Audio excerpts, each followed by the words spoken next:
আজকে সকাল সকাল ওর বাবাকে বাজারে পাঠিয়ে দিয়েছিলাম, কারণ শুক্রবার এমনিতেই অনেক কাজ থাকে। তো বাজার থেকে বড় একটা পাঙ্গাস মাছ আনছে। বাচ্চারা পাঙ্গাস মাছ খুবই পছন্দ করে, আর যেহেতু কাটা কম। আর মুরগির মাংস আনছে, একটা মুরগি আনছে। তো চিংড়ি মাছ, আরও মাছ আনছে, কিন্তু আমার বাচ্চারা এই মাছই অনেক পছন্দ করে। তো আজকে রান্না করলাম, দুপুরে পোলাও রান্না করলাম। তো এখানে সালাদ করছিলাম, আর চিংড়ি মাছ ভুনা করছিলাম, কচি লাউ ভাজি, মুরগির মাংস রোস্ট করছিলাম, আর হলো ডাল রান্না করেছি টমেটো দিয়ে। আমার খুব ভাল লাগে টমেটোর ডাল।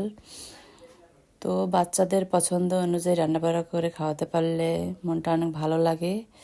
আর শুক্রবার তো সবসময় একটু পছন্দের খাবার রান্না করা হয়, যে যা পছন্দ করে। তো এখন একটু খেয়ে দেখি কীরকম হয়েছে রান্না শেষে। তো রান্না করতে করতে ক্ষুধাও লেগে গেছে, তো ভাবলাম খেয়ে একবারই